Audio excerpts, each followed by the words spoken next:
Sí, sí, Primero sí. que todo, agradecerte a ti, mi Pau, este espacio tan hermoso que has construido con tanto amor, desde el deseo auténtico y real de cumplir con una de nuestras misiones, que es poder dar una información intelectual, académica, científica, no valorativa y cumpliendo con uno de los derechos, que es el derecho al conocimiento, ¿no? Entonces, promover este espacio para que Elisa, Alison, Nara, Paul, Víctor y la personita que nos hace falta puedan sentirse con la tranquilidad de que es un espacio seguro, que nada de lo que aquí preguntemos será señalado y que nada es de que de pronto nos cogimos así como, bueno, manden sus preguntas y no a veces es tan fácil, en sexualidad no es tan sencillo a veces preguntar, es un campo demasiado amplio y por lo amplio a veces tampoco nos da mucha facilidad a preguntar, pues entonces entre Pau y yo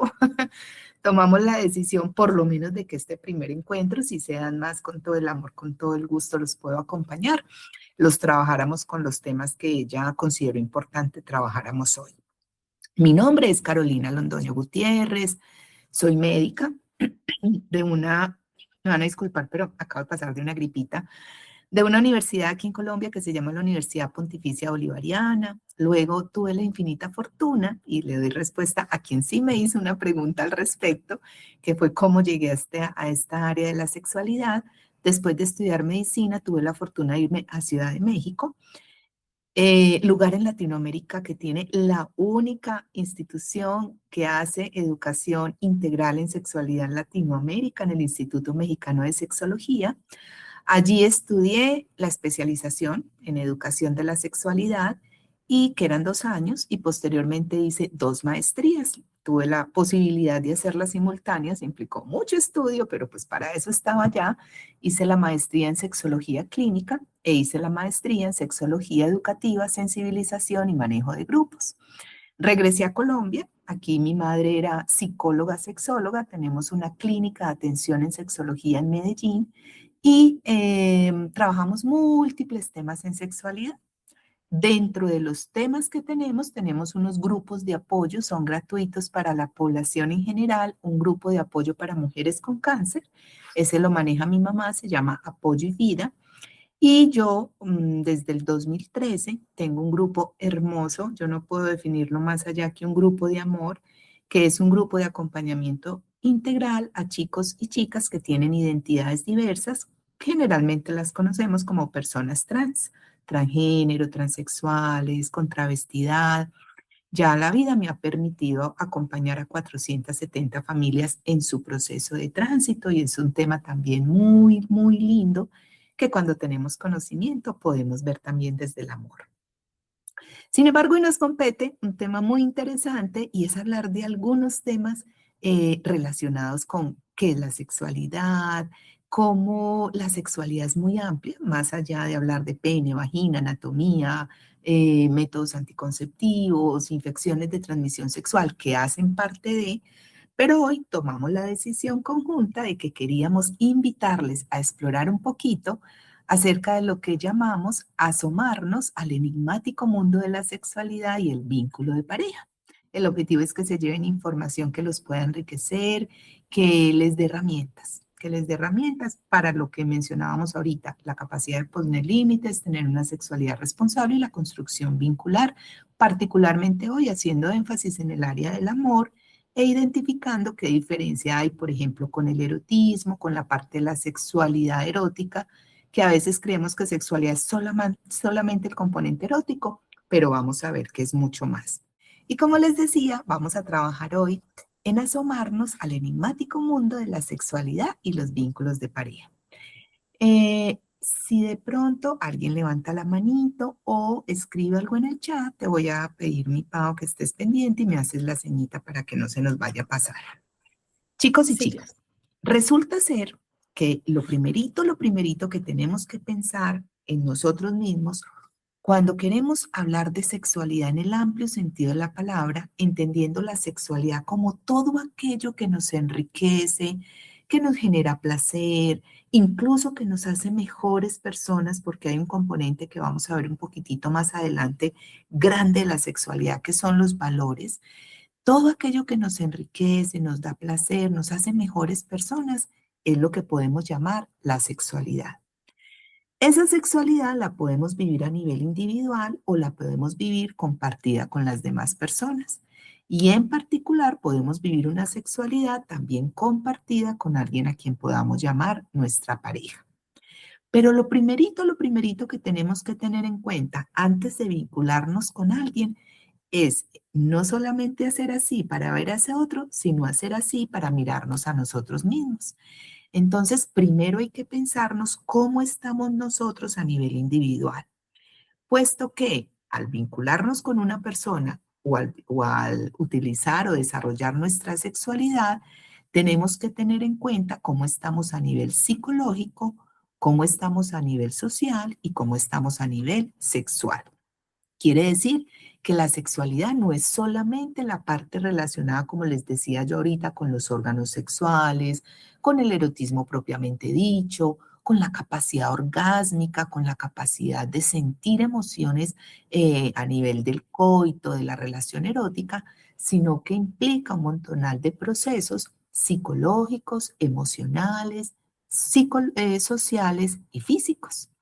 Entonces, al pensarnos en nosotros como individuos, lo primero que nos tenemos que preguntar, y claramente de esta exposición de hoy van a salir una serie de tareitas que les quiero dejar para que ustedes vayan tomando nota. No es una tarea para mí, una tarea para cada uno de ustedes. Es, primero tenemos que preguntarnos cómo estamos a nivel de nuestra sexualidad o de nuestra salud física. La salud física involucra cómo está nuestra nutrición. Si nosotros no cuidamos la nutrición y la alimentación, de manera indirecta esto va a afectar la salud física. Y si la salud física está afectada, esto va a afectar nuestra sexualidad. Entonces pregúntese desde ya si la comida que están comiendo es una comida sana, si se están alimentando con frutas, verduras, cómo están las proteínas. Y recordemos que es muy importante tomar mucha agua. Las proteínas en la edad que ustedes están son fundamentales porque resulta ser que ustedes desde los 13, 14 añitos empezaron en una glándula que está en el cerebro a producir unas sustancias que se llaman LH y FSH. Y la LH y la FSH en las chicas se fue para los ovarios para que los ovarios empezaran a producir estrógenos y progesterona, que son las que generaron la menstruación y las que mes a mes nos ayudan a que podamos menstruar, que tengamos la menstruación o que tengamos la ovulación, la cual nos permite ya tener la función reproductiva desarrollada. Pero resulta que no es lo único que nuestros ovarios producen. Nuestros ovarios también empezaron a producir testosterona, que en las mujeres es menor que en los hombres, pero que también tenemos, y que tiene la función de producir el deseo sexual, y ese deseo sexual es el que nos lleva a tener una vida sexual erótica rica y satisfactoria en el momento que sea apropiado. El consumo de proteínas, verduras, frutas y el consumo adecuado de agua nos ayuda a que esta producción hormonal esté bien y por ende que nuestra salud sexual y salud física estén bien. Pero también es importante, en la medida de lo posible, consumir menos azúcares y menos sal para evitar que esto nos desarrolle enfermedades y compita por la producción de sustancias adecuadas en nuestro cuerpo que nos ayuden a tener un buen desempeño sexual. Y claro, controlar un poquito las grasas, muy rico comer pizza, comer hamburguesa, irnos a comer unos taquitos, que de solo pensarlo se me hace agua a la boca allá en México, pero con la justa medida, acompañado de tener una buena salud física en términos de ejercicio y fortaleza muscular. ¿Por qué es importante que hagamos ejercicio? Porque nos ayuda a tener resistencia, que el corazón y los pulmones respondan adecuadamente cuando corremos, cuando nadamos, cuando hacemos algún tipo de entrenamiento. Los aeróbicos ayudan con la salud física en cuanto a la resistencia, el entrenamiento de la fuerza muscular, el levantar pesitas nos ayuda con el desarrollo de los músculos, nos permite tener muy buena flexibilidad y a largo plazo esta capacidad en el corazón y en los pulmones, esa fuerza en los músculos y esa flexibilidad también se va a ver reflejada en un mejor desempeño sexual. Esto no le corresponde ni a la pareja, ni al papá, ni a la mamá, ni a los hermanos, ni a los amigos. Esto nos corresponde a cada uno de nosotros. Y el tercer componente dentro de muchos que existen de la salud física se tiene que ver con descansar y tener buenos hábitos. Se dice que es muy importante por lo menos dormir de 7 a 9 horas porque esto regula la producción de cortisol, que es la hormona del estrés y es la que se produce cuando estamos en actividad.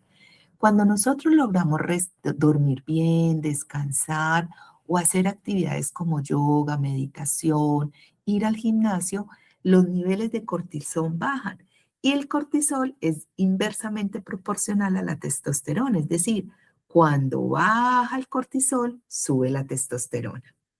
Ahorita les decía que en nosotros la LH y la FSH vienen al ovario y nos producen estrógenos y progesterona para la menstruación, óvulos para la función reproductiva y testosterona para el deseo sexual.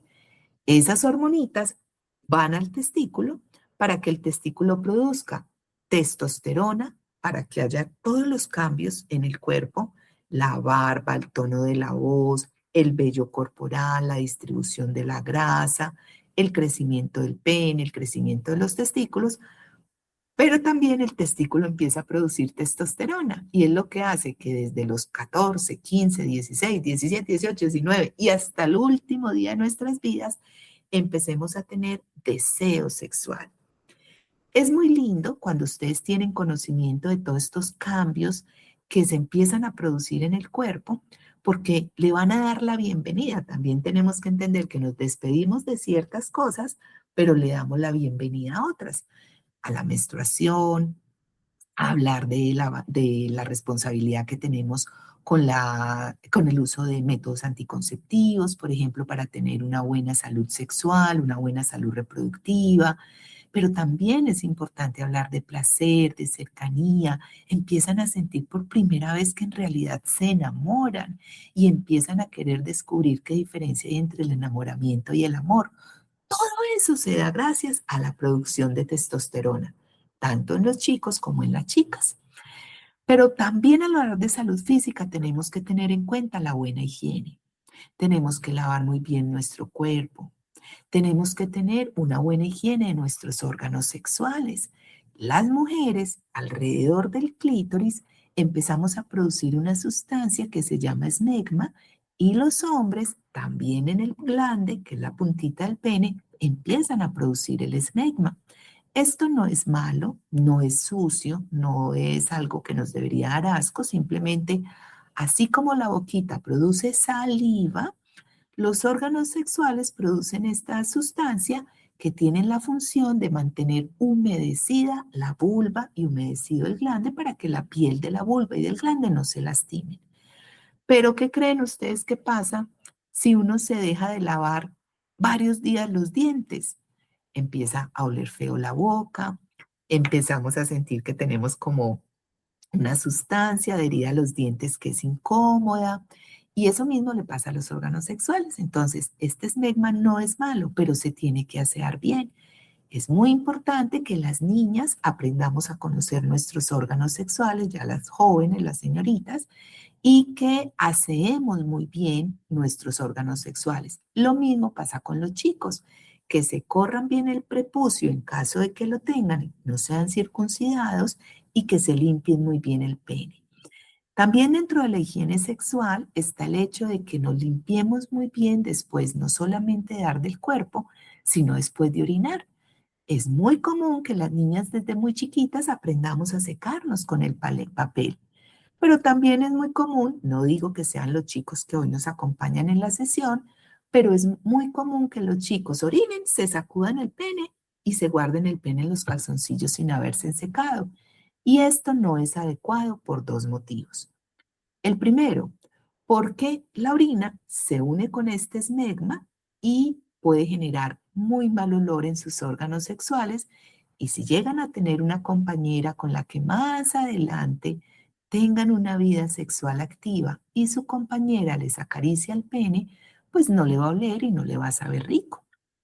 La segunda razón es porque la acidez de la orina quema de alguna manera el glande, haciendo que a la hora de tener relaciones sexuales eyaculen muy rápido o tengan una sensibilidad muy grande en el glande que los hagan sentir con un mal desempeño sexual.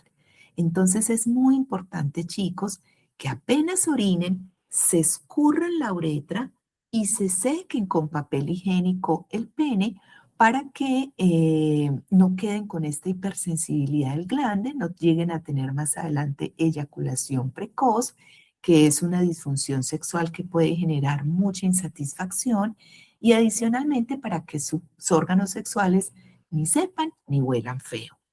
A veces esto no nos lo dicen, pero es importante conocerlo. Y también hoy en día, y les doy otro tip, les estamos enseñando a los niños varones a orinar sentaditos en casa, porque orinar sentados, además de que es un acto de higiene para no mojar la taza, no tener que limpiarla, que esta no quede sucia o pegajosa, se sabe que orinar sentados ayuda a prevenir una enfermedad cuando ya estén más adultos, que son problemas de la próstata. Entonces, en realidad, conocer estos tipsitos de higiene sexual pueden ayudar a que más adelante podamos tener un buen desempeño sexual.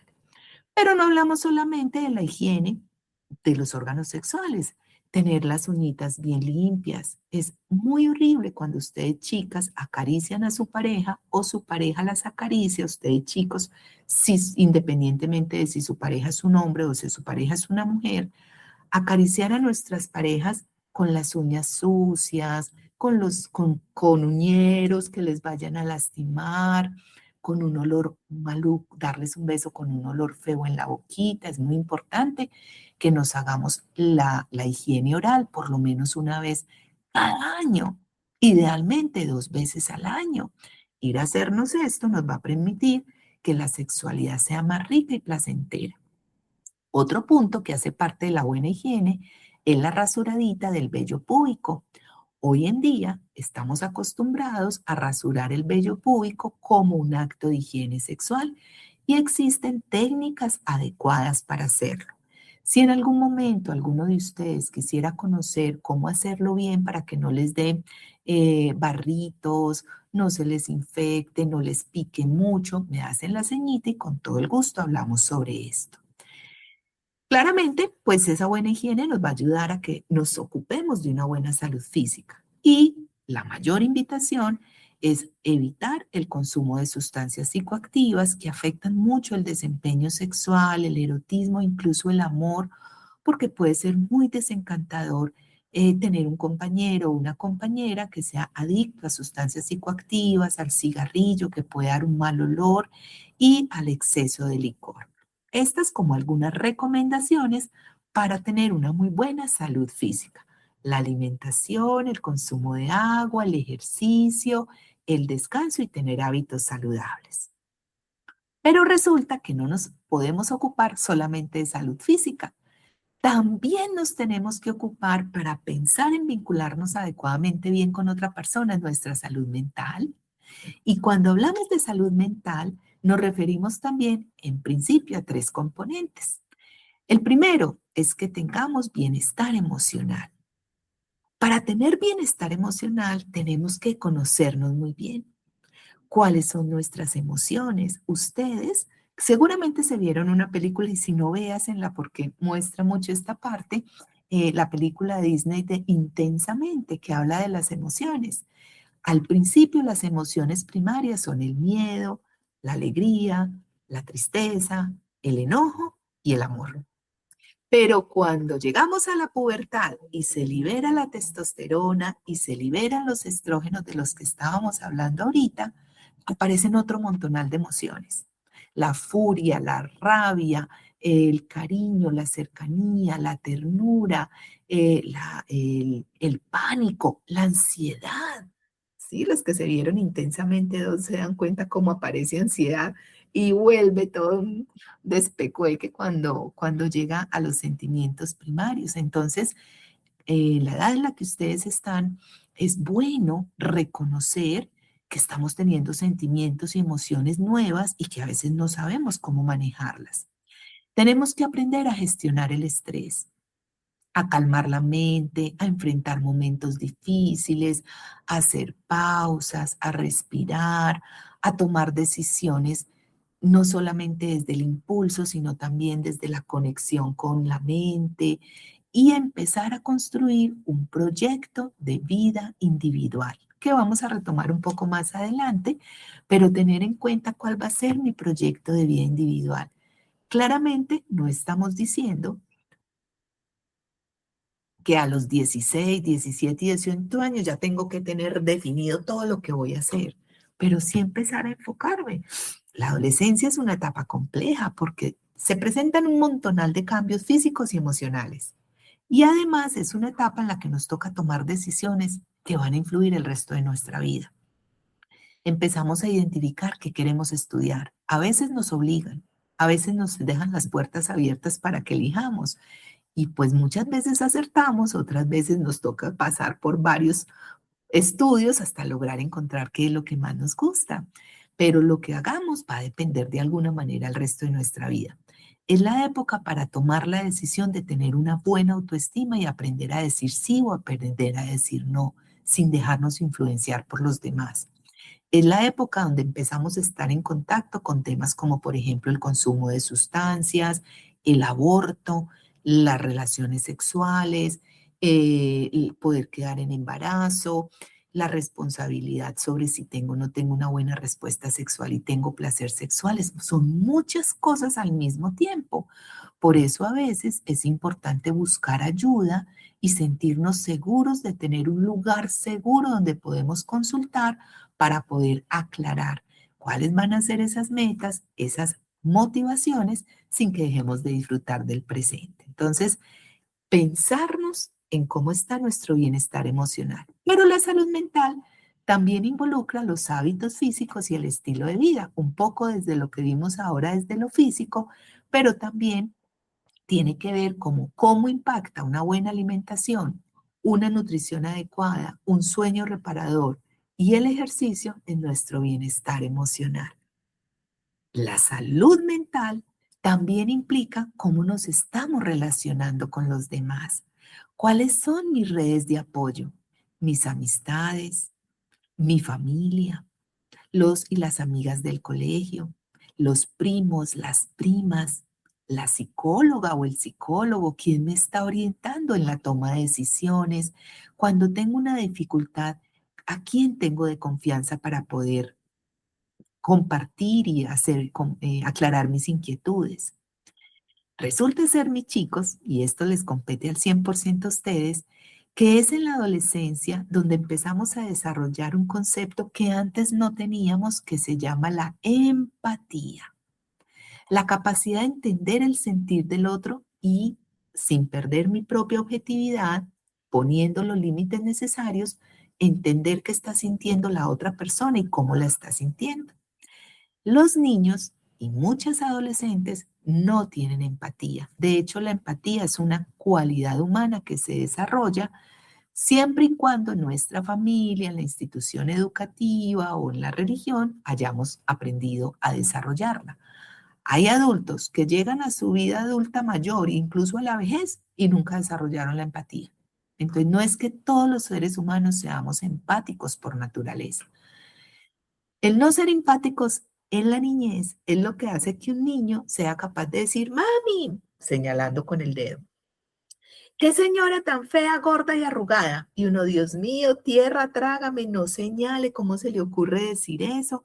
Porque los niños no sienten empatía, no se preguntan qué sentirá la otra persona con respecto a lo que yo estoy sintiendo o estoy diciendo. Los adolescentes, no todos, pero muchos adolescentes no tienen empatía.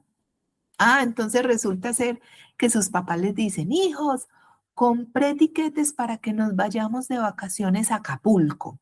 Nos vamos a ir de vacaciones a Acapulco. Y el o la adolescente es capaz de decir, uy, no, no, no, no, no, no, a mí no me lleve allá, no, qué pena, Acapulco, no, a mí lléveme a Miami o lléveme a Nueva York, pero Acapulco no.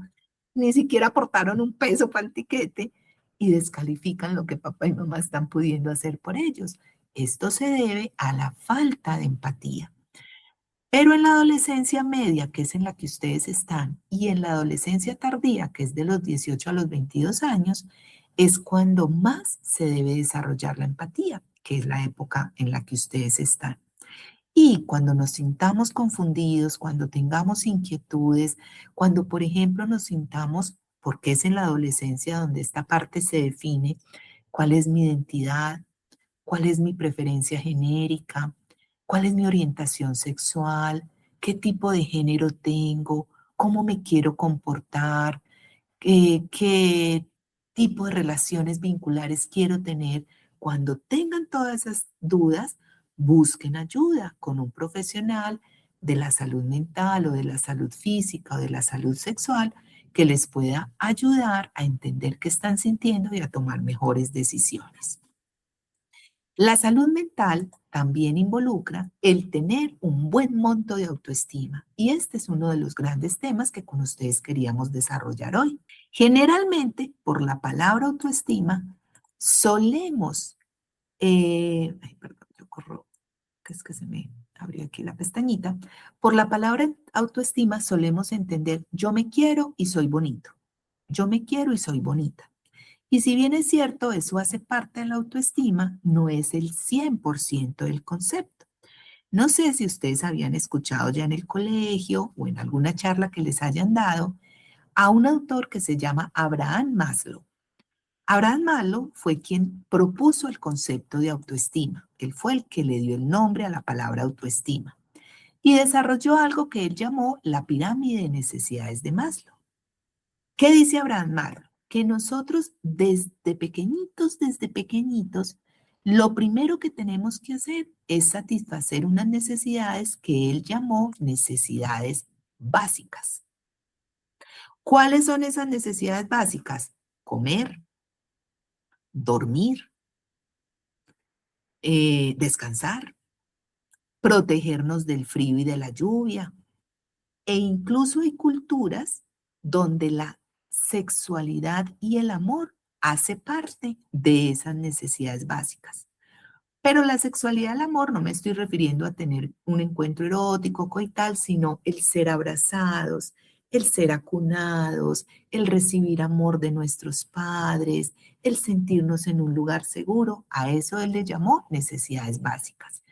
Y él decía que hasta que uno no tenga satisfechas esas necesidades básicas, no van a aparecer otras. Después de que tenemos satisfechas estas necesidades, vienen unas necesidades secundarias que son las de seguridad y protección. Tener un techo, tener dinero para poder de pronto pagar las deudas. Una vez tenemos satisfechas esas necesidades, vienen las necesidades sociales. Tener amistades, de pronto sentir el amor de una mascota, el amor de una pareja, el amor de la familia, construir una familia, tener nuestros propios vínculos. También aparecen después unas necesidades a las que él le llamó las necesidades de estima, que es donde viene la autoestima, para poder finalmente llegar al quinto nivel que él llamó la autorrealización. Que cuando vayamos viviendo y la vida nos vaya pasando la cuenta de cobro de todo lo que hemos hecho, podamos decir, logré esto, logré esto, logré esto. Pude casarme, pude tener una familia o cogí una maleta y le di la vuelta al mundo, pude estudiar, pude hacer mi maestría, mi doctorado, pude construir mi hogar, lo que ustedes tengan diseñado en su proyecto de vida. Pero él dice, para poder llegar a la autorrealización, en algún momento hay que pasar por el nivel de la autoestima. Si tú no desarrollas una buena autoestima, no vas a poder llegar a la autorrealización. Quiere decir que la autoestima es una escalita dentro de esa pirámide fundamental para poder llegar a la autorrealización. Entonces la pregunta es, ¿y cómo puedo yo trabajar en tener una buena autoestima? Se los voy a poner de una manera muy facilita.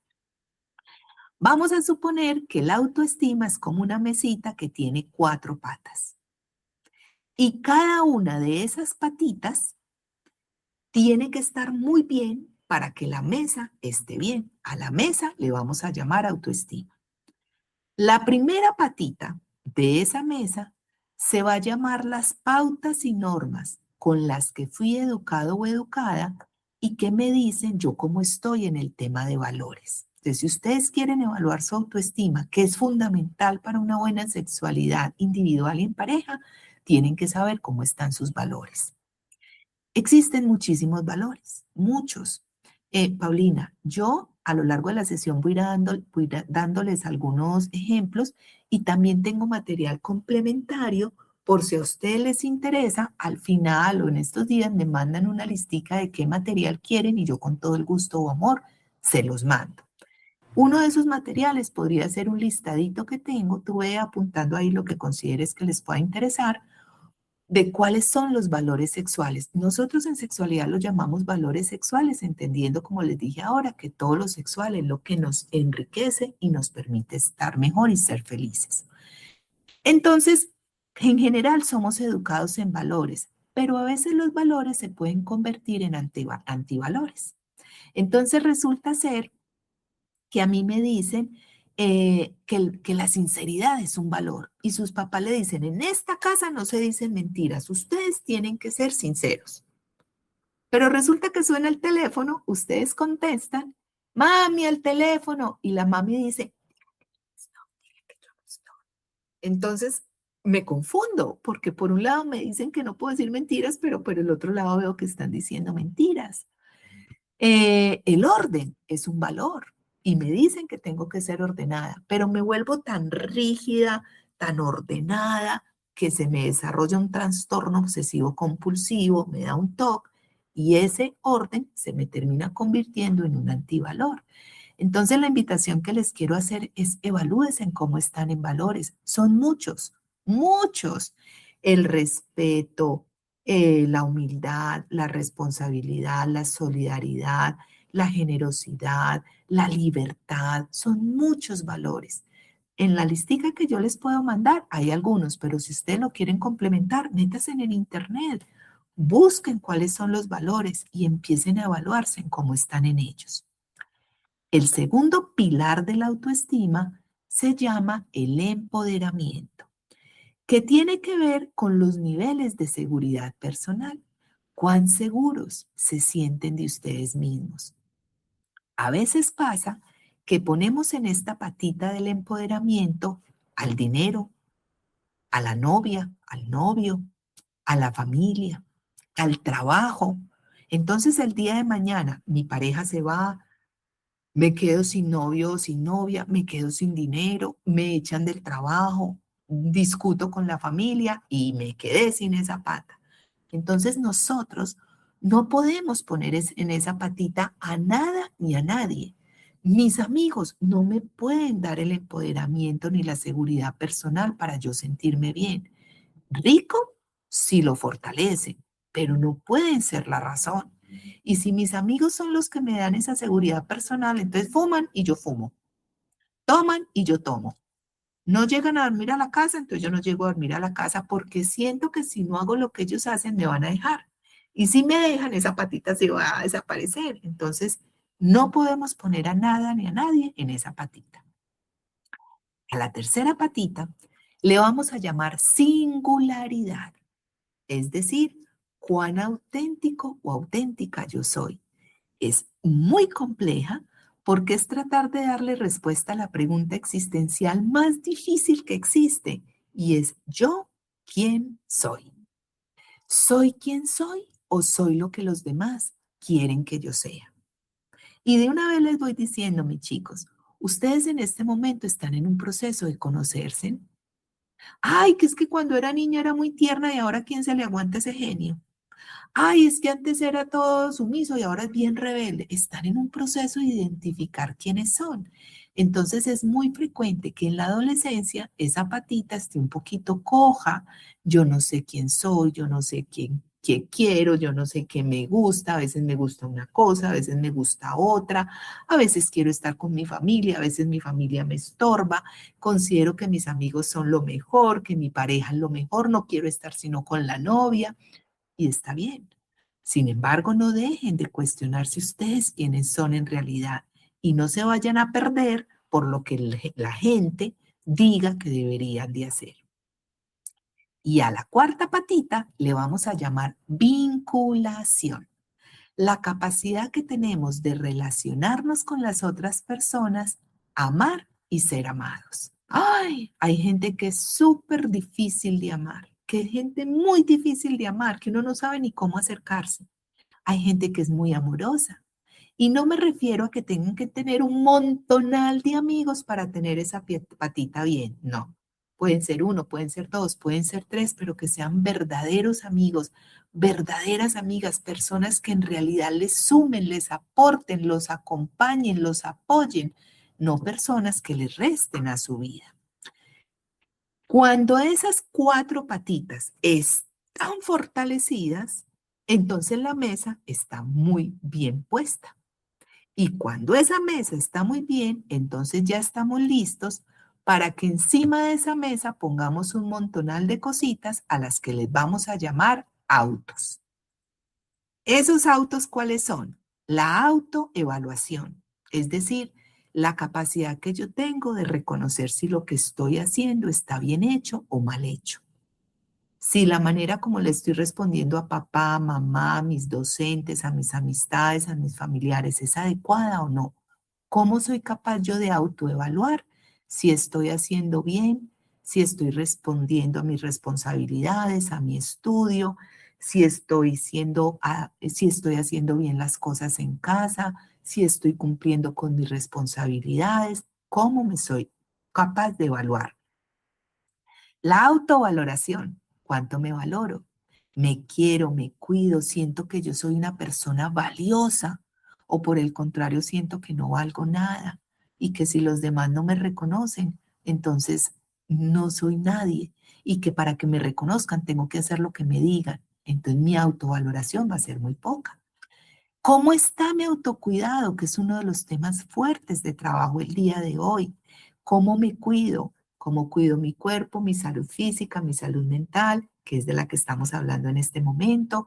¿Cómo cuido mis amistades? ¿Cómo cuido a mi familia, a mi pareja? ¿Cómo me cuido a mí mismo? El autocuidado que tengo conmigo mismo y con los demás. ¿Cómo está el autorrespeto? Auto es hacia nosotros mismos. Entonces, me estoy respetando. Estoy siendo coherente entre lo que pienso, lo que siento y lo que estoy haciendo. No quiero consumir drogas. No siento la necesidad, pero lo hago para que crean que que estoy en el grupo, que hago parte de. Entonces no me estoy respetando. ¿Cuál conocimiento tengo de mí mismo o de mí misma? ¿Qué concepto tengo de mí mismo y de mí misma? ¿Qué imagen tengo de mí mismo? ¿Me siento feo? ¿Me siento linda? ¿Me veo al espejo y me siento bien con lo que veo? Por el contrario, no me siento a gusto. ¿Cómo estoy cuidando mi cuerpo? ¿Cuánto me acepto a mí mismo o a mí misma? ¿Qué nivel de eficacia tengo? ¿Cómo respondo ante lo que yo quiero y ante lo que a mí me gusta? ¿Cuál es el nivel de control que tengo de mis propias emociones? ¿Cuál es mi autonomía para tomar decisiones y no estar influenciadas por los demás? ¿Y cuál es la determinación que yo tengo para hacer realidad lo que yo siento que quiero hacer? Todos estos autos que están encima de la mesa van a fortalecerse en la medida en que esas cuatro paticas estén muy bien. Pero si de pronto alguna de esas patitas no está, si no tengo buenos valores, si no me siento seguro, si no me vinculo adecuadamente, si no sé quién soy, ¿qué creen que le va a pasar a la mesa? La mesa se va a caer. Y si la mesa se cae y se destruye, todos los autos se van para el piso. Entonces, ¿qué tenemos que hacer? Cada uno tenemos que propender, y eso hace parte de la responsabilidad personal, por tener unos buenos valores, por sentirnos seguros de nosotros mismos, por saber quiénes somos y aclarar quién soy yo, tener una buena autenticidad y ser coherente con ella y vincularme adecuadamente con los demás. Cuando logramos que esto esté, podemos decir que en realidad tenemos una buena autoestima, que es uno de los componentes importantes de la salud mental. Pero resulta que con la salud física y la salud mental no es suficiente para tener vínculos saludables. También que tenemos que propender por la salud sexual. Y la salud sexual corresponde al bienestar físico y la prevención que tengamos. Ustedes en este momento de su vida ya se van a ver expuestos a tener que hablar de infecciones de transmisión sexual, sífilis, gonorrea, VIH, clamidia, papiloma. Van a tener que conocer sobre métodos anticonceptivos. Saben que a partir de su primera menstruación y de su primera polución nocturna, que son completamente normales, desde ese momento ya pueden tener hijos. Entonces tienen que cuidarse de esto.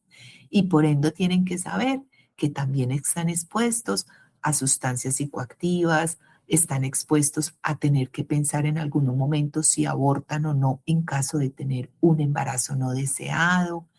Entonces, la salud sexual es aprender adecuadamente sobre los métodos anticonceptivos, sean los hormonales, sean los de barrera, cómo se utiliza adecuadamente un condón, sea femenino o sea masculino, para qué sirve una ducha vaginal, cuáles son los métodos del ritmo, cuáles son los métodos hormonales, cuáles son los métodos quirúrgicos, qué alternativa es la más adecuada para ustedes. Y claramente eso implica que tanto chicos como chicas van a tener que empezar a visitar el médico. Nosotras empezamos a ir a la ginecóloga, debemos empezar a hacernos la citología para saber que el cuellito uterino esté bien, no tengamos cáncer. Tenemos que aprender a utilizar adecuadamente las toallitas higiénicas, la copa vaginal, el tampón. Los chicos van a empezar a tener poluciones nocturnas, van a empezar a tener erecciones, van a tener inquietudes frente al tamaño del pene, van a empezar a tener que cuidar que no les den honguitos en el glande, que puedan utilizar adecuadamente un condón, que protejan a su pareja de un embarazo no deseado, que tengan una buena respuesta sexual, unas buenas erecciones, que no eyaculen rápido, es decir, es importante que empiecen a conocer de estos temas que los van a acompañar el resto de su vida.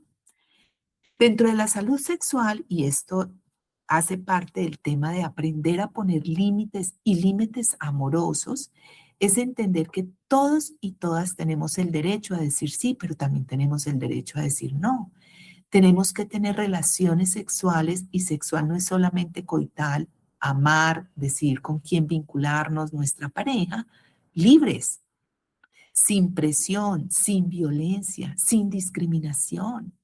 Tenemos que respetar las diferencias. Tenemos que respetar a aquellas personas que tengan una identidad sexual diversa, chicos y chicas trans, no binarias, con género fluido, con diferencias en sus géneros no binarios, personas homosexuales, bisexuales, personas pansexuales, es decir, hay una diversidad gigante y no por desconocimiento nosotros las vamos a discriminar. Con las personas que amamos y con aquellos que están a nuestro alrededor, tenemos que tener una comunicación clara sobre qué quiero, cuáles son mis límites, que las personas que estamos involucradas ganemos. Les voy a decir algo, chicos y chicas. El día que ustedes con su pareja hagan una negociación y alguno de los dos o de las dos sientan que perdió o que le ganó al otro, partan del principio de que ambos terminaron perdiendo. Cuando uno hace algo sin una buena comunicación, sin querer hacerlo, porque no tiene conocimiento o porque le da miedo decir que no, partan del principio de que ahí todas las personas involucradas van a perder. También la salud sexual involucra tener conocimiento, buscar el bienestar emocional. Estos espacios por eso son tan importantes, porque es importante que ustedes tengan acceso a una información veraz, libre de mitos, de prejuicios, que puedan preguntar, que puedan manejar el estrés que genera el no saber disfrutar sexualmente. La ansiedad anticipatoria, que se me pare, que si sea capaz, que no me duela, es que voy a sangrar, es que esto va a ser maluco, es que me toca hacerlo a escondidos, que mi mamá no se dé cuenta. Todo ese tipo de circunstancias generan mucho estrés y por ende generan relaciones sexuales poco satisfactorias donde el dolor, el sangrado, el miedo, el desconocimiento empiezan a hacer presencia. Es muy importante que ustedes sepan que tienen un derecho y es el derecho a la libertad de cómo vivir y cuándo vivir de manera placentera su sexualidad erótica. Sin embargo, háganse responsables de hacerlo con conocimiento. Ni la primera, ni ninguna de las veces que tengan ustedes encuentros eróticos tiene por qué doler. Eso es un mito. No tiene por qué sangrar. Si me duele y si me sangra es porque estoy tan tensionadita que mi cuerpo no ha sido capaz de tener los cambios necesarios para poder disfrutar y orgasmar. Ni siquiera sabemos qué es un orgasmo, dónde se siente, qué tengo que hacer para sentirlo. Los hombres, es muy importante que aprendan a tener buenas erecciones, a usar el condón, a no eyacular rápido, pero también es muy importante que si su pareja es una mujer, aprendan sobre sexualidad femenina. Entonces, tenemos que pensar que la salud sexual es aquella que está diseñada para que tengan una sexualidad placentera basada en una educación y un conocimiento. Y esto también implica que nos tenemos que hacer pruebas regulares. Lo ideal es que siempre usemos condón, excepto si el objetivo es quedar en embarazo.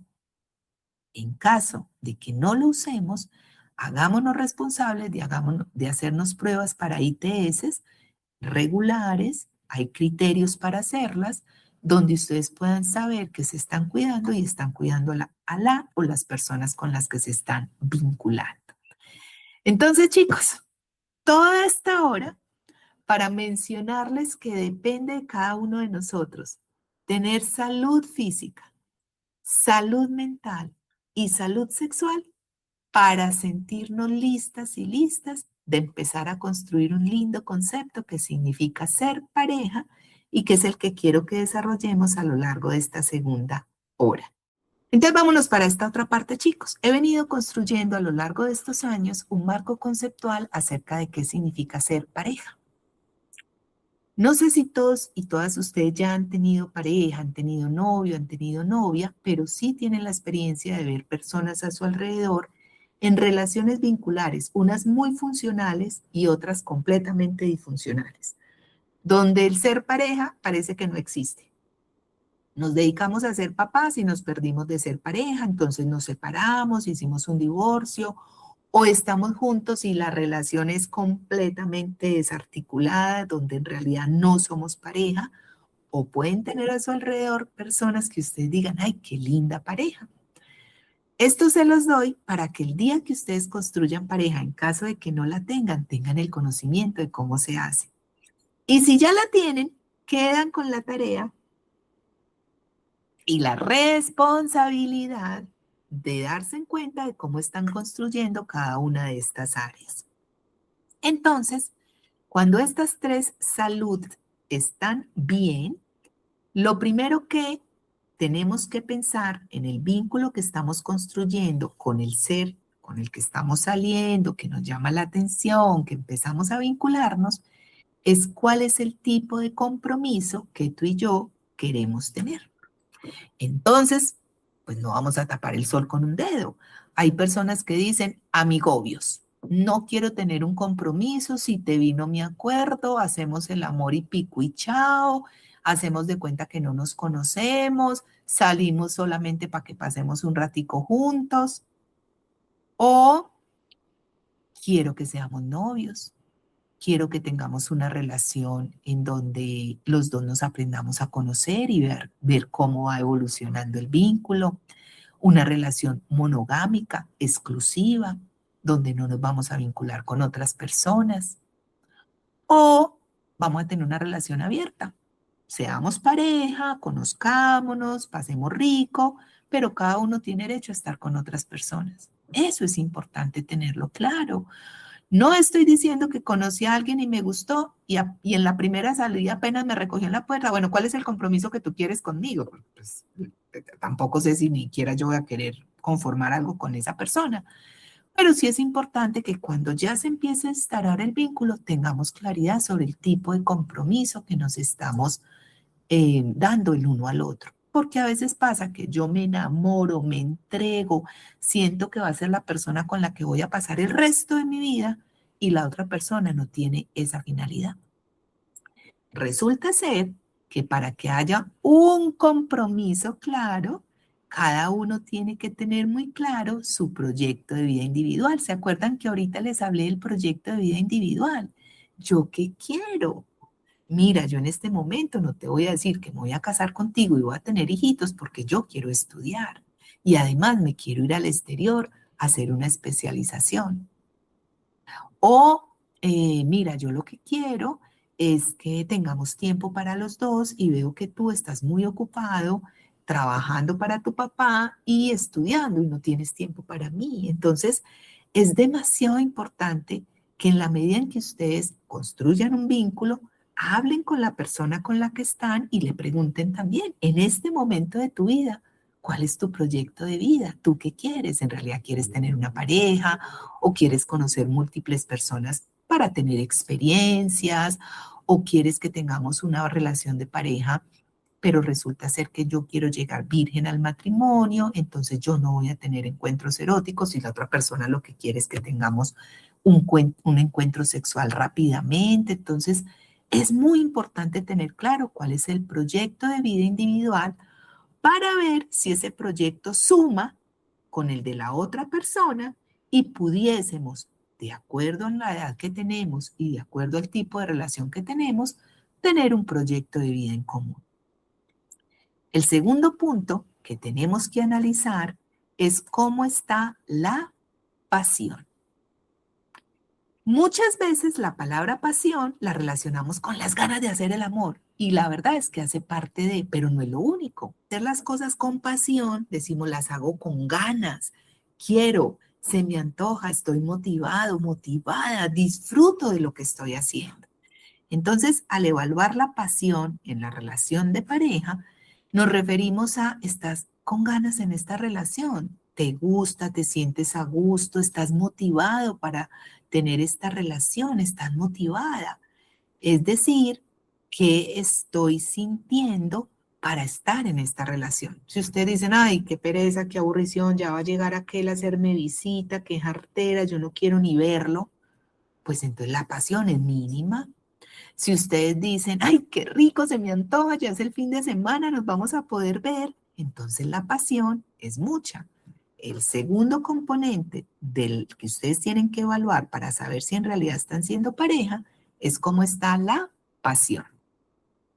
Y el tercer componente es cómo está la intimidad. La intimidad no se refiere solamente a hacer el amor. La intimidad se refiere a tú y yo cómo nos estamos comunicando y cómo está la complicidad entre los dos. Cuán cómplices somos el uno con el otro. Entendiendo que la complicidad no es que tengan que estar de acuerdo en todo. Incluso la verdadera complicidad es la que se necesita cuando tienen desacuerdos. Quiero que nos quedemos viendo una película y la otra persona dice, no, salgamos con los amigos. Entonces, ¿cómo nos vamos a poner de acuerdo? Quedémonos hoy y el próximo fin de semana salimos con los amigos. O, ok, hemos pasado muchos días acá viendo películas, salgamos en esta oportunidad a disfrutar. Cuán cómplices somos el uno con el otro. Y para que haya complicidad tiene que haber buena comunicación, entendiendo que la palabra de las dos personas va a ser tomada en serio. Si ustedes sienten que la persona con la que está no les está tomando en serio, entonces no hay complicidad, no hay comunicación y no hay intimidad. Cuando ustedes ya tengan salud sexual, salud mental, salud física, propendan por ella y tengan claro el compromiso, que estén motivados y que haya complicidad, entonces ya podemos decir que estamos listos y listas para ser pareja con esa persona. Y en ese instante, estos tres lados del triángulo se vuelven fundamentales. Al primer lado le vamos a decir el lado del amor. El segundo lado es el lado de la logística y el tercer lado es el lado del erotismo en la relación de pareja. Es decir, si hay pasión, es decir, ganas, y en realidad tenemos complicidad e intimidad en la relación de pareja, se activa el amor. Si no hay intimidad y no hay pasión, no va a haber amor en la relación de pareja. Si hay intimidad y tenemos claro el compromiso, ya estamos listos para que la logística en la relación de pareja esté muy bien. Hoy no vamos a profundizar en la logística, entonces les voy solo a mencionar que la logística es cómo estás manejando tu mundo, cómo estoy manejando mi mundo y cómo estamos manejando el mundo de los dos. Hay personas que cuando empiezan a hacer pareja se olvidan de su propio mundo, se olvidan de sus amistades, se olvidan de estudiar, se olvidan de sus hobbies, se olvidan de su familia, se meten en el mundo de la otra persona y se olvidan de sí mismos. Y eso es muy grave. Es muy importante que la otra persona siga teniendo su mundo, que mi mundo yo también lo conserve. Ahora, la idea es no hacer cosas que le hagan daño a la otra persona en el mundo individual, pero no pierdan sus mundos individuales por tener pareja. Y en el mundo en común se evalúan un montonal de cosas. Por ejemplo, cuando somos novios, me recoges, te recojo, pagamos los dos, pagas tú, pago yo, visitamos tu familia, visitamos la mía. Pero cuando ya se vive con esa persona, esa logística se vuelve mucho más compleja. El lugar que los hijos, las mascotas, las familias, las amistades ocupan en la relación, cómo estamos manejando toda la parte financiera, administrativa, del hogar, qué tiempo tenemos para los dos, se vuelve mucho más compleja. Y cuando hay pasión, cuando hay motivación y los dos tenemos claro el compromiso, entonces se activa el erotismo, que ya es el área erótico, sexual y coital en la relación de pareja. Cada cuánto hacemos el amor, en qué circunstancia lo hacemos, que los dos tengamos satisfacción sexual, que los dos sintamos placer, que nadie haga nada que no quiera por satisfacer a la otra persona y que tengamos conocimiento para que ese erotismo pueda funcionar bien. Hoy, en aras del tiempo, vamos a profundizar en el área del amor, ¿vale? Si ya quieren profundizar sobre la logística, el erotismo, me hacen señitas o conversamos por el interno en algún momento o abrimos otro espacio. Entonces, vámonos a hablar un poquito de un concepto muy bonito que se llama la limeranza. ¿Han escuchado ustedes alguna vez esa palabra? La limeranza. ¿O es una palabra nueva para ustedes? Para Palabra mí, nueva, la verdad. para mí ¿No también es es una palabra nueva. nueva? Perfecto. Entonces, vamos a aprender qué es la limeranza.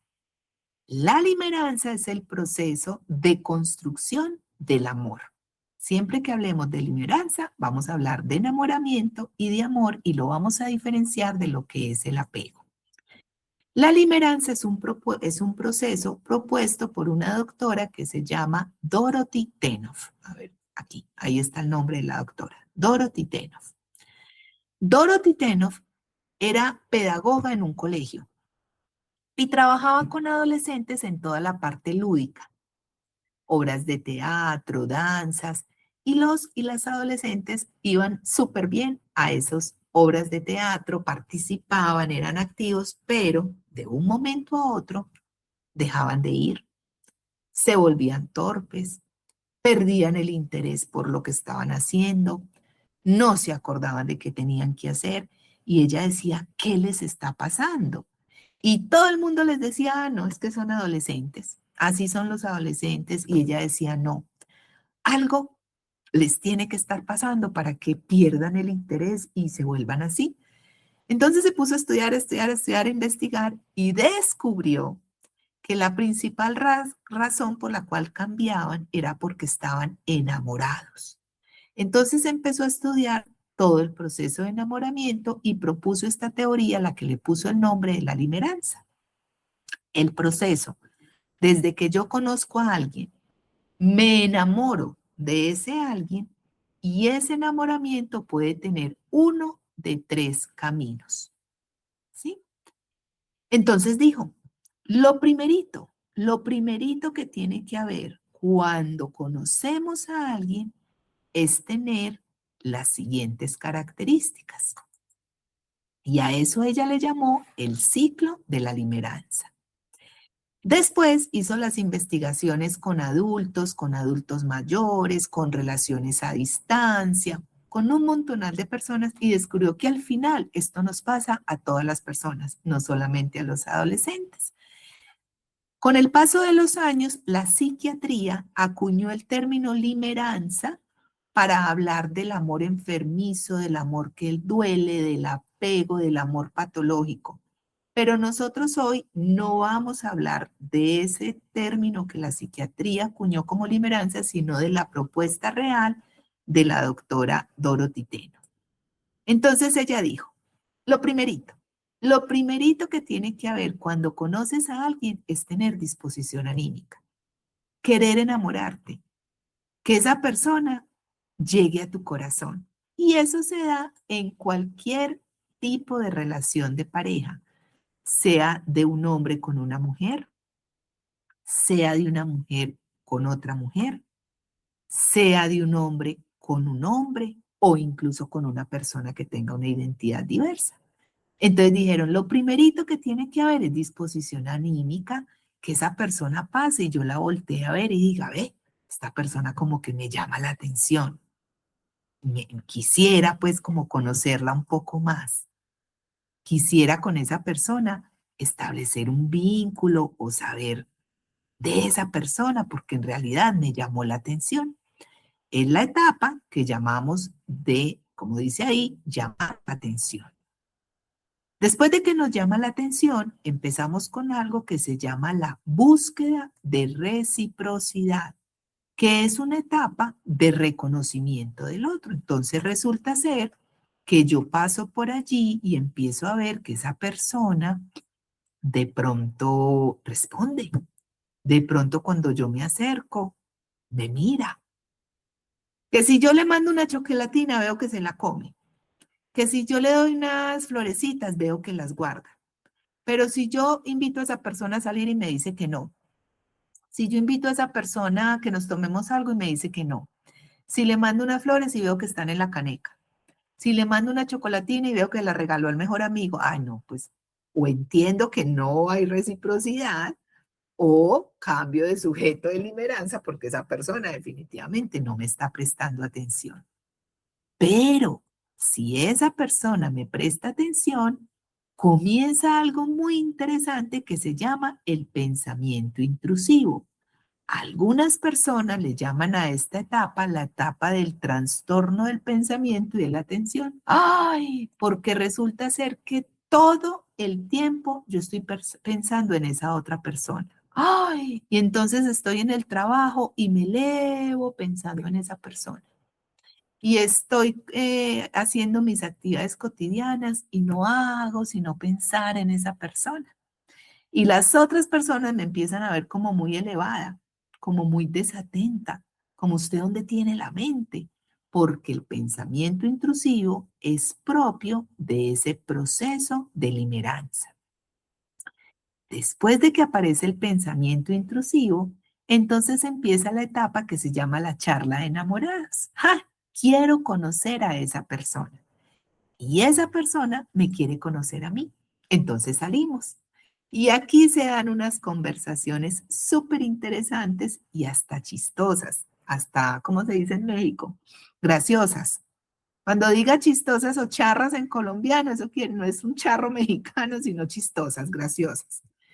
Entonces, empezamos a conversar con esa persona que nos llama la atención. Y uno dice, a mí me gusta la música metálica pesada. Y la otra persona dice, ay, a mí me gusta la música clásica y romántica. Y la conclusión de esa conversación es, ay, nosotros nos vamos a entender súper bien porque a los dos nos gusta la música. El uno dice, ay, a mí me encanta quedarme en mi casa acostado viendo televisión. Y el otro dice, no, a mí me fascina salir a rumbear viernes, sábado y domingo. Y en vez de darse cuenta que tienen gustos muy diferentes, la conclusión de esa conversación es, ay, vamos a hacernos un equilibrio. Él me va a enseñar a no salir tanto y él me va a enseñar a que podemos rumbear y nos vamos a equilibrar. El uno dice, a mí me encanta estar con los amigos. Y el otro dice, no, yo no tengo amigos. Ah, entonces te haces amigo de mis amigas, te haces amiga de mis amigas. O, bueno, no tenemos que estar tanto tiempo con las amistades, también podemos pasar solitas.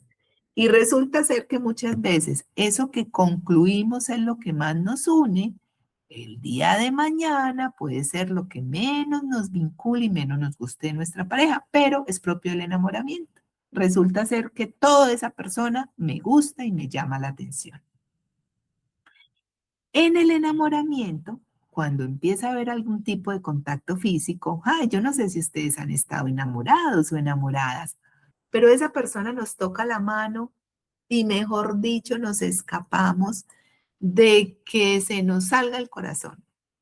Nos da taquicardia, sentimos que no podemos ni responder, aparecen un montonal de signos y síntomas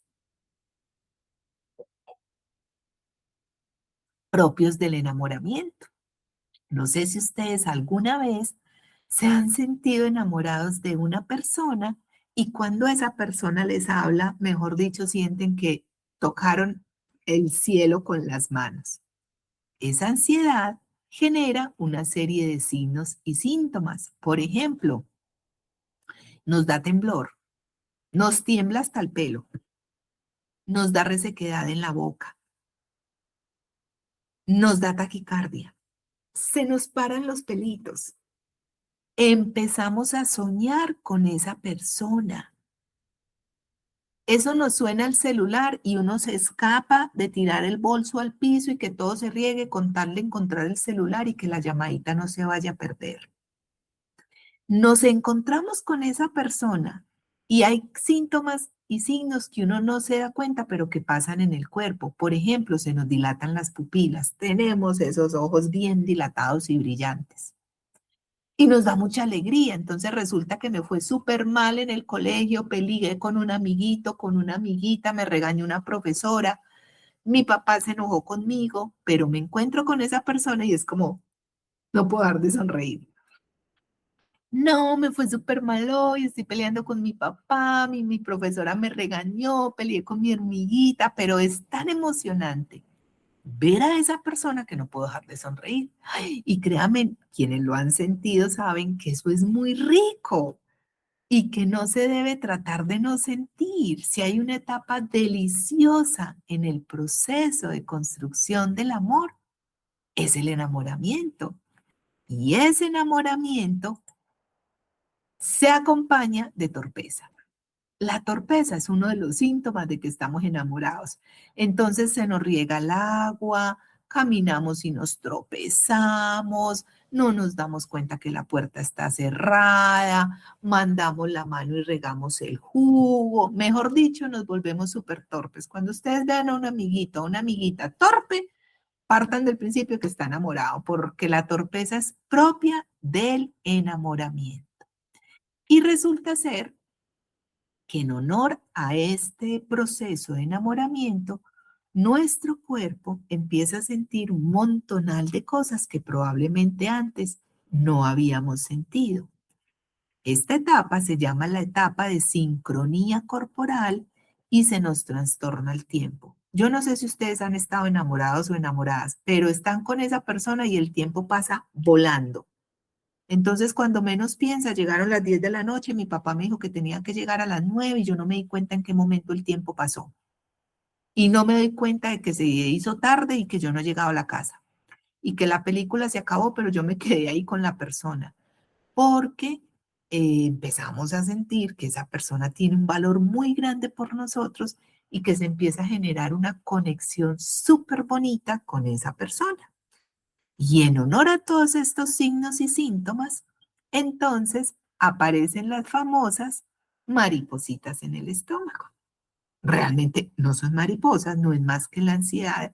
Nosotros decimos que aquí en la cabecita está el cerebro intelectual y que en el abdomen está el cerebro emocional. Ahí está toda la inteligencia emocional. Por eso cuando estamos con susto en un examen o cuando nos van a sacar a exponer al tablero o cuando tenemos que contarle algo a los papás que nos da miedo, ese intestino empieza a moverse y siente uno como que le va a dar hasta diarrea. Pero en este caso, esas mismas sensaciones no se sienten como algo maluco, sino que se sienten como algo rico, que nosotros popularmente solemos llamar, ay, tengo como maripositas en el estómago. Una de las características más importantes del proceso de enamoramiento y de limeranza es la idealización, lo que algunos autores llaman cristalización. Es decir, yo a esa persona la monto en un pedestal y esa persona me monta a mí en un pedestal. Ay, aquí estamos de pedestal en pedestal. Todo lo de esa persona me gusta, todo. Y las amigas me dicen, no, ese muchacho no te conviene, es súper mujeriego, es alcohólico, es tomatrago, es adicto, es drogadicto. Y uno que dice, no me importa, no me importa, a mí esta persona me encanta, prefiero dejar a mis amigas. Ay, porque este es el ser perfecto. Y discúlpenme que se los diga, mis chicos, pero hasta los pedos huelen rico. Ay, se tira un pedo. Ay, qué confianza la que me tiene. Pero muchas veces pasa que lo que más idealizo a esa persona a largo plazo es lo que menos me va a terminar gustando.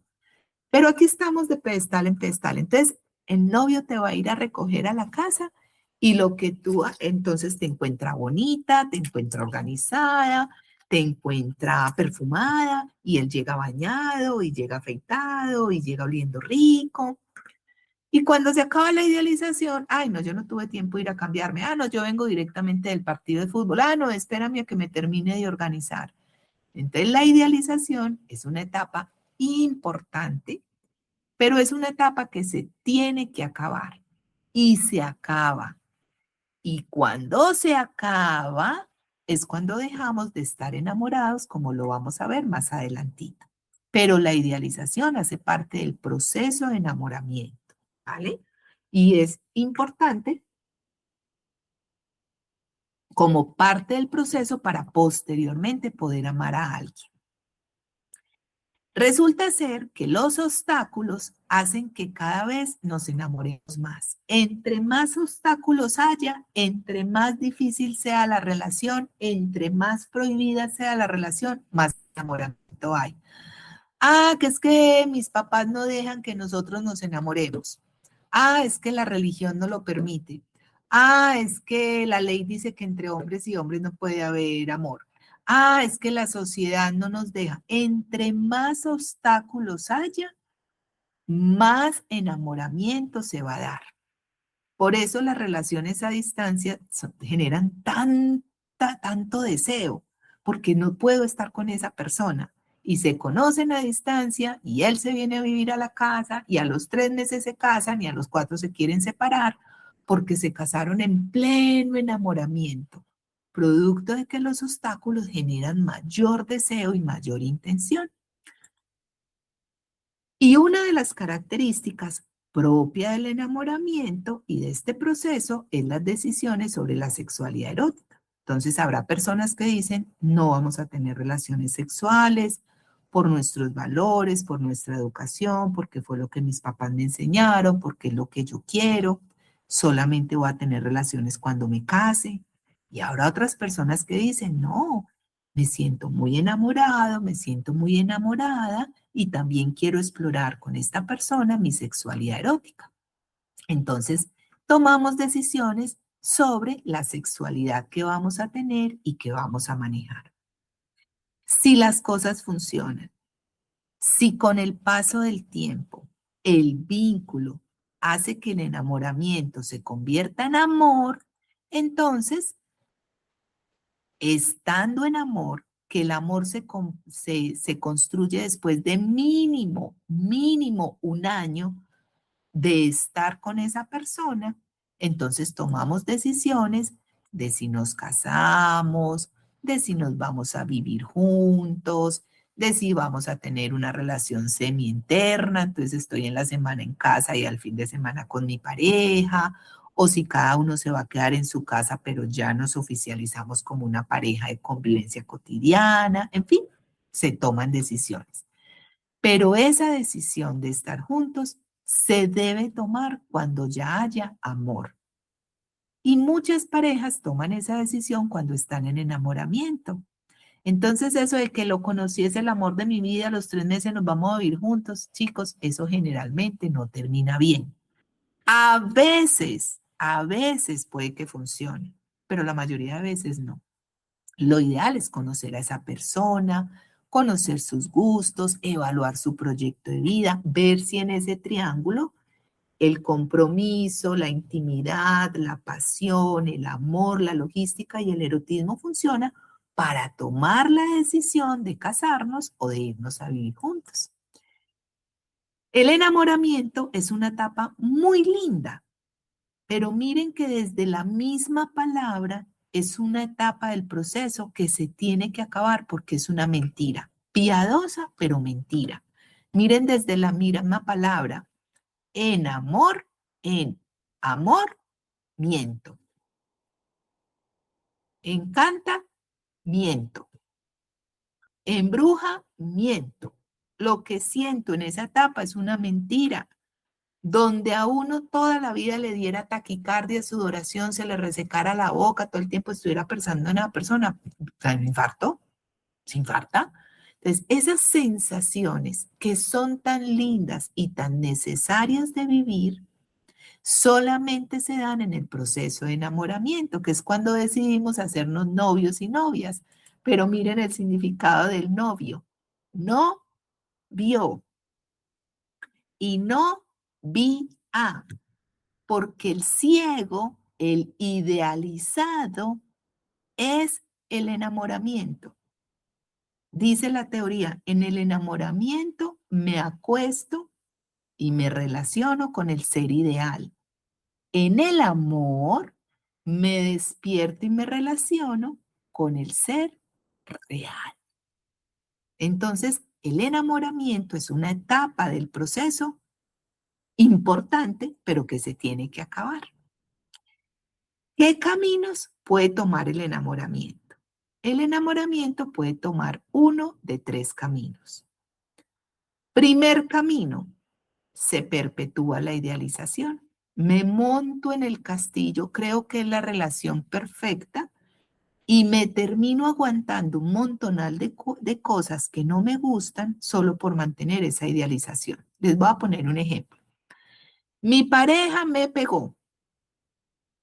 Y me da tanto temor reconocer que estoy equivocada y que yo no debería estar con esa persona, que la disculpa es, si yo no lo hubiera hecho enojar, él no me hubiera pegado. Entonces, mi pareja no llegó a dormir o mi pareja llegó drogado a visitarme y la disculpa es, no, pero pobrecito, tiene muchos problemas, él está luchando. Mi pareja me fue infiel. Ay, no, pero es que seguramente yo la tengo muy descuidada. Entonces, el problema de que se perpetúe la idealización y no veamos al ser real es que vamos a sufrir mucho en esa relación. Entonces, en el ciclo de enamoramiento, el enamoramiento puede tener 3 caminos. Primero, la idealización. Segundo camino, entramos en la monotonía. Comienzan los problemas de pareja. Dejamos de comunicarnos, dejamos de hablar, ya no nos interesa la persona con la que estamos, no alimentamos el amor, no somos capaces de negociar, nos damos cuenta que el proyecto de vida no sumaba, nada nos apasiona, no hay respeto por la otra persona, no hay empatía, no hay erotismo. Cuando eso pasa, es como si cogiéramos a Cupido a puñaladas y el amor se acaba, se acaba. Y entonces viene la ruptura de la relación. Se dice que es muy importante elaborar el duelo porque a ustedes les puede pasar, se enamoran enormemente de alguien, son novios 1 o 2 años y la relación se acaba, puede pasar. De hecho, lamento decirles que hay un dicho que dice, muy pocas veces el novio o la novia del estudiante es el esposo o la esposa del profesional. Porque en ese proceso, desde ser estudiantes y terminar la carrera, pueden pasar muchas cosas.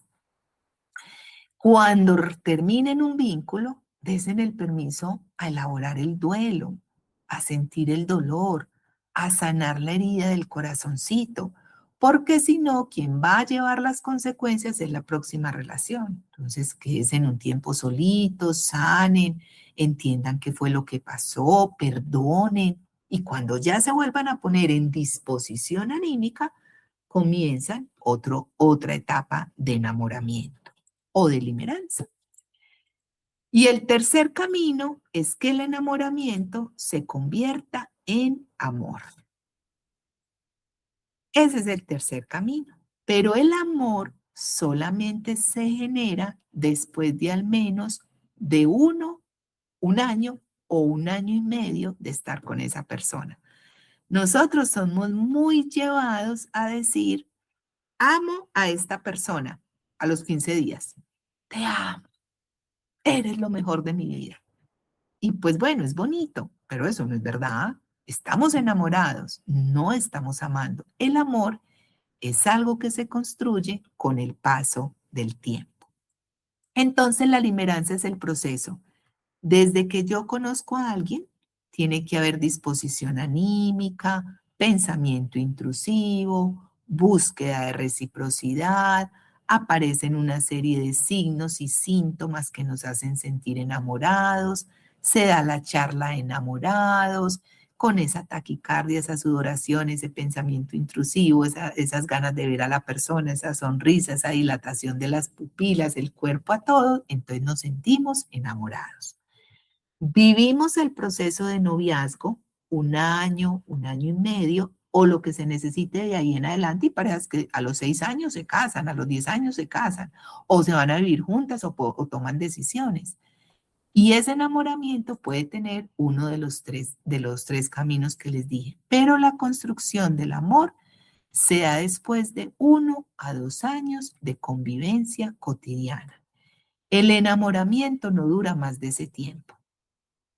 Doctora, es que llevamos 30 años y yo estoy tan enamorado como el primer día. Preocúpese porque está enamorado del ideal, no del ser real.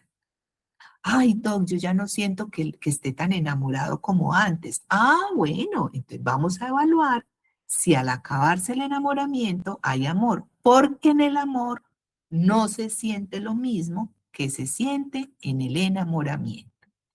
Entonces, ¿queda claro el proceso de limeranza o me les queda alguna duda?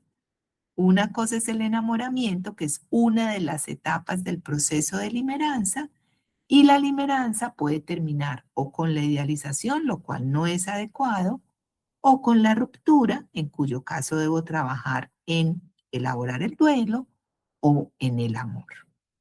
¿Dudas, preguntas o inquietudes hasta aquí? Por lo menos queda claro en este momento que una cosa es estar enamorado y otra cosa es amar. Todavía no hemos hablado del amor. Entonces, en estos 15 minutitos que nos falta, vamos a hablar un poquito de qué es el amor y cómo se construye. Pues resulta ser que para poder amar a alguien, desde que somos producto del deseo de nuestros padres o no, nosotros vamos a empezar a desarrollar la capacidad de amar.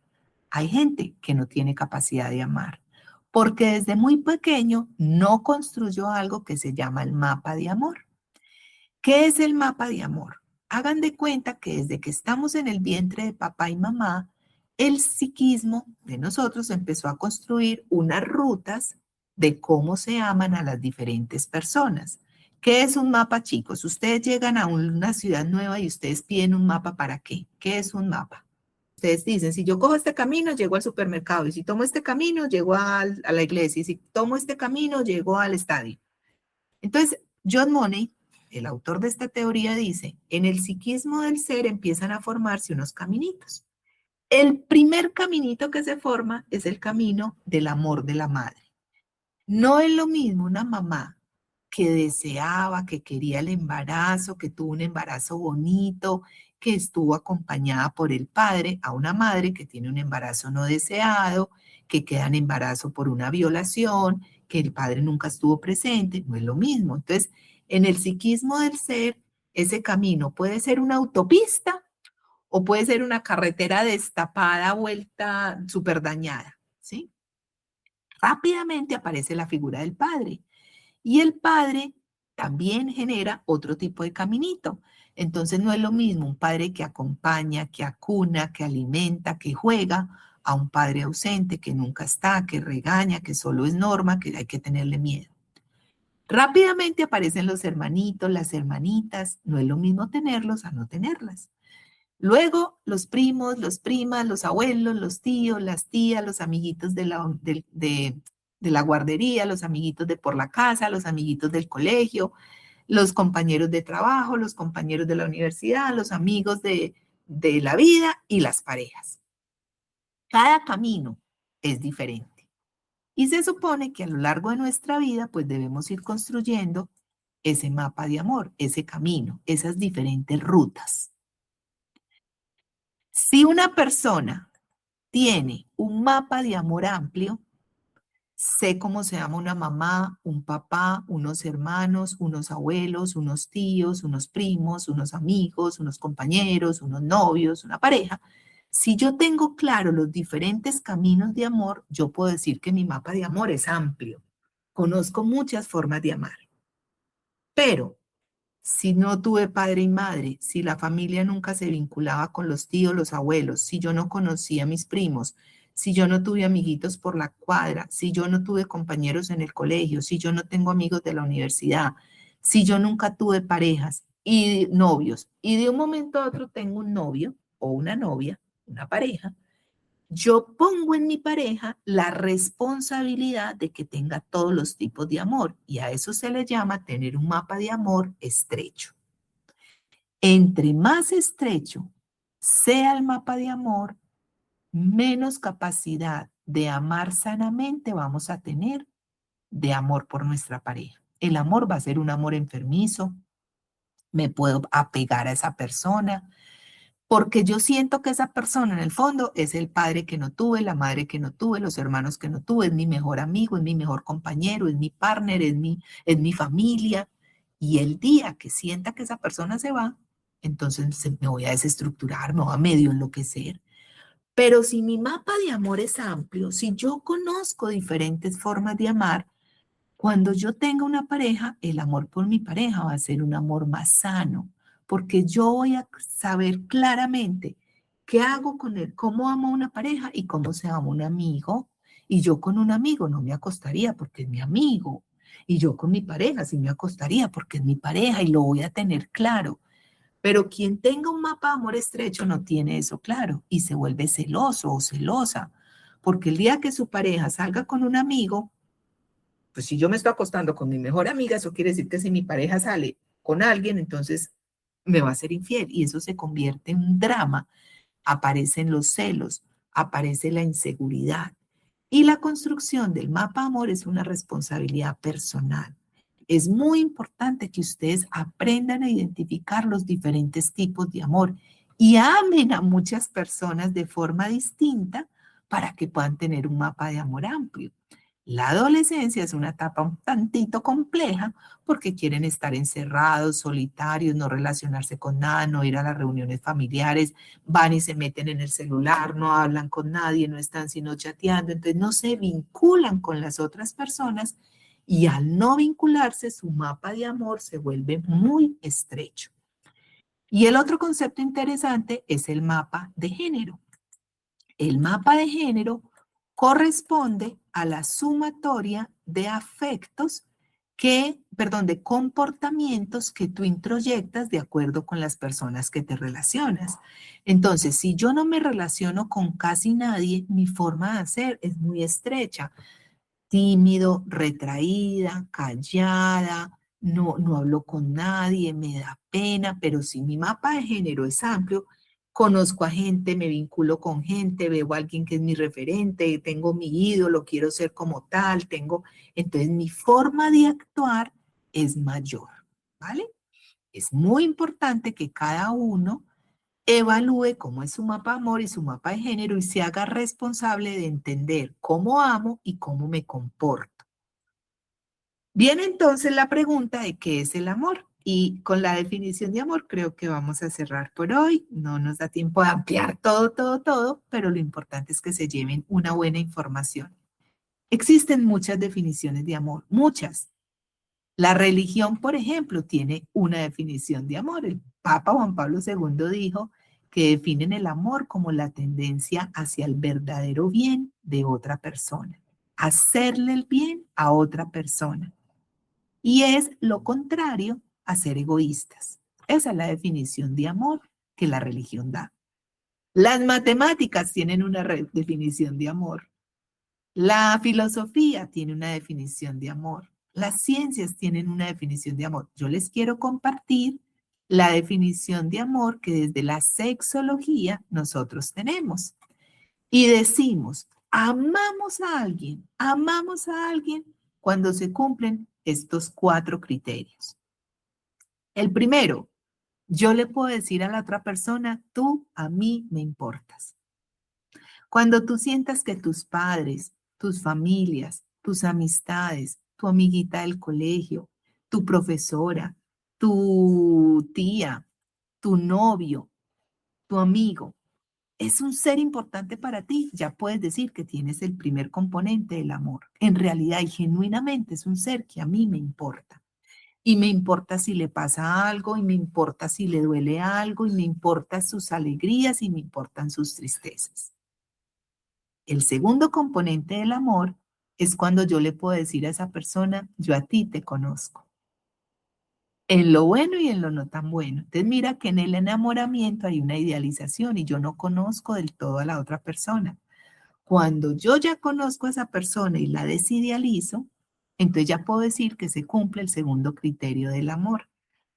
Yo a esta persona la conozco con sus cosas buenas y sus no tan buenas. Y así como yo te conozco, tercer componente del amor, yo a ti te acepto. Te acepto. Pero ese te acepto es supremamente diferente al te aguanto que desde algunas instituciones nos han mal enseñado. Ah, no, es que si usted ya se casó, usted ya se tiene que aguantar. Y si usted no quiere hacer el amor, a usted le toca hacer el amor. Y si usted no quiere ir a tal parte, usted tiene que ir. Y si la persona le pega, usted se tiene que aguantar. Y si esa persona no te hace feliz, aguante, aguante. O sea, las mamás decían, aguante, mi hija, aguante, que para eso se casó. Y hoy se sabe que no es así. Entre más nos aguantemos cosas, más se va a acabar el amor. Si hay algo que acaba con el amor, es aguantarnos cosas. Entonces, aceptar a la otra persona como es no es igual a aguantarme a la persona. Yo puedo aceptar que tu mamá nunca te enseñó a hacer cosas en la casa, pero ahora que vamos a construir un vínculo, nos corresponde a los dos hacer cosas en la casa. Entonces, yo acepto que tú eres así. Pero entonces viene el cuarto y más importante componente del amor, la capacidad que tenemos de negociar. Si lo que mi pareja quiere es que yo haga todo lo que él quiere sin negociar, eso no es amor. Eso no es amor. Si yo termino cediendo a todo lo que mi pareja quiere sin yo querer, eso no es amor. Y ahí es donde se vuelve tan importante a aprender a poner límites amorosos, con respeto, con empatía, con buena comunicación, con complicidad. Pero si en las relaciones no hay negociación, y esto se cumple para cualquier tipo de amor, a un amigo, a un compañero, a un familiar, a los padres o a su pareja. Si no son capaces de negociar, se va a acabar el amor. Ahora, la gran diferencia entre el amor hacia un amigo, hacia una tía, hacia un papá, hacia un hermano, es que en la relación de pareja se activa el erotismo, las ganas de hacer el amor, las ganas de besarnos, las ganas de tener un contacto íntimo con la otra persona y que se construye un proyecto de vida en común. Esas son las dos diferencias con respecto a los otros amores, al amor que tengas con un padre, con un amigo, con un familiar. Si tú tienes un novio y con ese novio sientes que te importa, te conoces, lo aceptas, negocian y tienen cercanía, se besan, se abrazan, se toman de la mano, así no hayan empezado a tener relaciones sexuales y tienen claro que queremos construir algo juntos en la medida en la que en este momento la vida no lo permita, entonces pueden decir que están en amor. Si no llevan al menos un año o año y medio con esa persona, están todavía en enamoramiento. Lo que se siente en el amor es muy distinto a lo que se siente en el enamoramiento. Por mi parte, de verdad, les agradezco infinitamente su presencia, su compromiso con la sesión de hoy.